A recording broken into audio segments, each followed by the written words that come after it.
truc qui va bien. Donc on sait doser le lycopène, le bêta-carotène, la provitamine A, C, etc. Et si on analysait toute la tomate, alors là, si on analysait toute la tomate, il faut faire autrement. Donc on a développé une méthode qui est aussi une méthode de chromatographie. Chromatographie, ça veut dire qu'on pousse le produit, et puis en fonction de la pression en gros qu'on exerce, chaque molécule sort dans une longueur d'onde différente, dans une longueur différente suivant les colonnes, et fait un pic.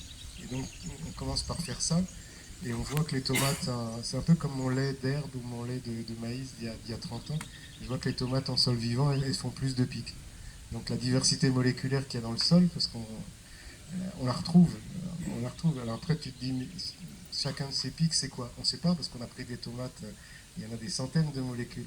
Donc on pourrait faire ce qu'on appelle de la spectro de masse pour identifier, mais ça coûte cher, on n'a pas le budget. Il y a un chimiste qui dit, j'ai une idée, puisque chacune de ces molécules doit avoir un effet biologique.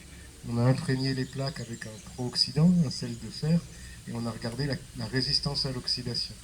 Et là, bingo, on l'a publié. Depuis, les tomates en sol vivant, elles ont 30% de capacité antioxydante de plus. Donc quand on dit manger des fruits et des légumes parce qu'il y a plein d'antioxydants, ben, oui, c'est vrai, mais ça dépend de ce qu'a mangé la tomate. Et de ce qu'on